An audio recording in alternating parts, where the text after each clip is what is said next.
Hello everyone, this is David Marklane. In this video, I'll be translating and summarizing the latest Urdu broadcast by Shahbaz Gill to make it accessible for our English-speaking audience. Let's go through the key developments and insights in Shahbaz Gill's words. In today's top headlines, first and foremost, we'll tell you who made Mr. Asim Munir a Field Marshal. Yes, you might suspect that America the Brave was behind it, or maybe President Trump himself. Or perhaps Saudi Arabia had a role, or Russia, or the Sharif family, or Mr. Zardari. From the Sharif family, could it be Nawaz Sharif, or Maryam Nawaz, or Shahbaz Sharif? Or maybe you believe it was people within the military who suggested making him Field Marshal. Well, let us tell you, all of your assumptions are completely wrong. Today, a very famous advocate from Lahore, Mr. Burhan Muazzam, lifted the veil from this truth. What he revealed isn't directly about the Field Marshal title, but the conclusion drawn from it was that neither America, Russia, the UK, nor Saudi Arabia made Asim Munir Field Marshal. It was two constables from the Punjab police who made him one. Shocking, right? Yes, their names are Hassam and Khalid. It's thanks to their hard work and dedication that Mr. Field Marshal is now holding that title. Now you'll be wondering, how? You'll say, what do two Punjab police constables have to do with a Field Marshal? Let me explain. You all know what happened on May 9th. Before that date, the general was perhaps from the OTS course, known as a short course, and those from the long PMA course don't consider the short course officers as equals. So, in this situation, May 9th had to happen. Without it, the military wouldn't have gained such a strong grip over its own institution. It was after May 9th that they gained all their power. With that power, they rigged the elections, manipulated the judiciary, pushed through the 26th constitutional amendment, secured extensions for themselves, and eventually installed a government through Form 47. And with all that power, they finally managed to award themselves the Field Marshal badge, rank and star by ordering their own adjutants to pin it on. So, credit goes to May 9th, and May 9th stands on the frail shoulders of two men. You might not believe it, but out of 49 cases in Lahore related to the Corps Commander House attack and other incidents, including 14 additional cases, they were all based on the testimonies of just two witnesses, Constable Hassam and Constable Khalid. In Gujranwala, their testimonies led to convictions, but in Mianwali, the judge declared them false witnesses. So there were no convictions there. Across Punjab, these two have been the backbone of 49 cases. Let's make it a half-century. Add one more case and base it on their testimonies too. History should record their names for the services they rendered to Pakistan. And before you go, give them some kind of award. Not a real star, obviously. They're just constables. Maybe give them a little star like the shiny ones on women's scarves. Because let's face it, in a country where there's a gap between rich and poor, there's also a gap between commissioned and non-commissioned officers, between CSS and non-CSS. So no real medals for these poor guys. Now to today's next story, Colonel Basmati. You must have eaten Basmati rice, right? If not, go to any CSD or other stores. You'll find Colonel brand Basmati rice. Well, after the rice, presenting to you Colonel's social media. Yes, a new Colonel has been launched to educate people about social media. This Colonel was chosen for his better personality. Seems like he's been launched to compete with Air Vice Marshal Mr. Aurangzeb from the Air Force. The Colonel gave a heavy-duty speech at a school. From general to colonel, technology transfer is happening fast. This is called the trickle-down effect. At the top, General Sharif visits colleges and universities. Now, colonels have started going to schools. It started with the general visiting schools. Now he's been promoted and only visits universities and colleges, so now the schools are colonel territory. Let's hear what the colonel said at the school. And then we'll ask a few questions, if we're allowed to, that is. He said, "There are many apps where what you see isn't what's really there. I request the children and their parents not to fall for the glitter of social media. It hides many wrong ideologies. You don't realize it now, but as you grow, you will see it was all fake. The content on these platforms does not contribute to the development of this country. So develop awareness. Combine education with proper upbringing. Know the difference between truth and lies.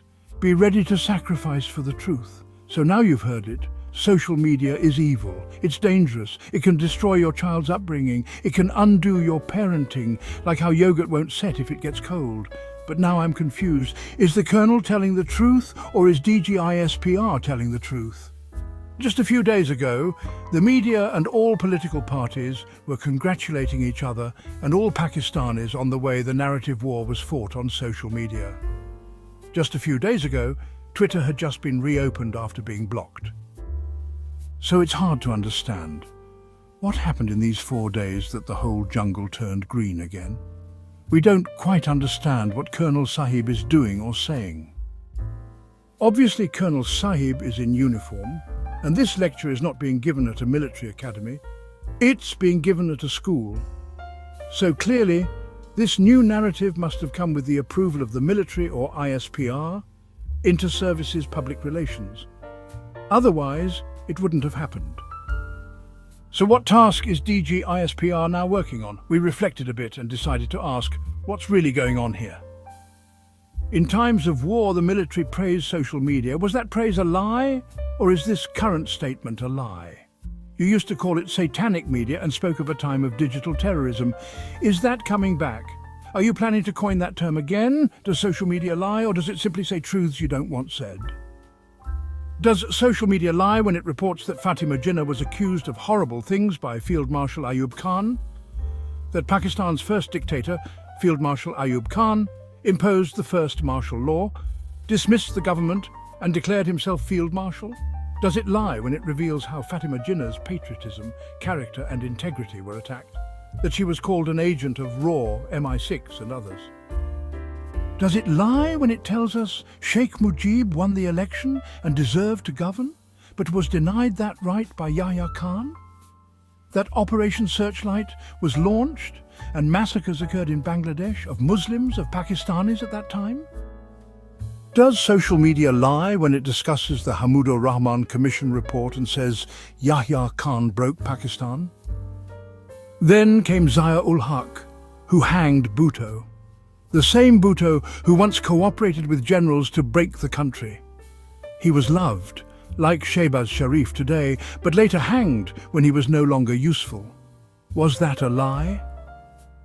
The story didn't end there. What Musharraf did, what General Batwa and Rahil Sharif did, these things happen. Remember those posters Rahil Sharif had made? Then he got a job in Saudi Arabia and disappeared. Before that, he used to say, forget the talks of leaving. Tell us, where exactly does social media lie? Does it lie when it talks about November 26th? About stolen elections? About Form 47 manipulation? Does it lie when it reports the involvement of generals in politics and the fall of Imran Khan's government? Does it lie when judges say cameras were installed in their bedrooms, not social media but judges themselves? Does it lie when it reports the kidnapping, torture and humiliation of Pakistani citizens? Does it lie when it says Nawaz Sharif lost to Yasmin Rashid but was declared the winner by the establishment? That Mariam Nawaz, who had lost, was made CM of Punjab through Form 47 and crowned the Queen of Pakistan? Does it lie when it talks about political engineering, puppet governments, or the Supreme Court being manipulated? Does it lie when it says parliamentarians were coerced at gunpoint for constitutional amendments? That the controversial Ida case, Islamic waiting period after divorce or widowhood, was used against PTI members? Does it lie when it says Imran Khan and his wife were mistreated in jail? If social media says all of this, is it lying or telling the truth you don't want heard?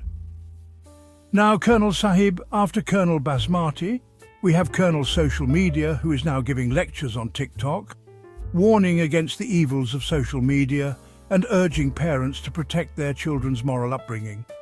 He's technically right, because all they want is for their narrative to be accepted as the only truth. If children see social media, they'll start asking questions, and once they ask questions, they might start discovering the truth.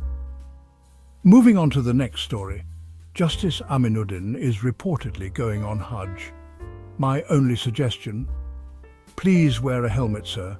Not because any Pakistani would harm you in Saudi Arabia, they'd be jailed immediately, but I'm more worried that when you stone the devil might throw the stone back at you.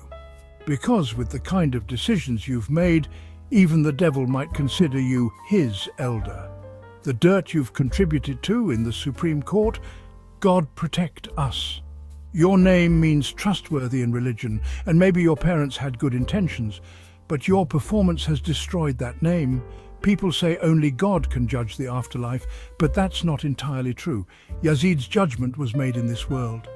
If someone steals a widow's right, robs an orphan, commits injustice, these things are judged right here. You may be angry with me for saying this, but I'm absolutely certain, Justice Aminuddin, your Hajj won't be accepted. I'm a sinner myself, but the Quran instructs us all to stand for justice. Please, instead of going to Hajj, send a poor person who has lived rightly. Let's start naming and shaming. Start with Justice Aminuddin. No abuse, just facts. Present the truth of what people have done. Let's talk about it all. Those generals walking around with stars on their shoulders, those who've harmed the nation. One by one, expose the reality. The people deserve to know. Colonel Sahib can say what he wants, and we'll say what we know. Let's see who the people believe, because one thing is certain, once someone wins the people's hearts, it's hard to remove them. And right now, that person is Imran Khan. That wraps up our translation of Shahbaz Gill's video.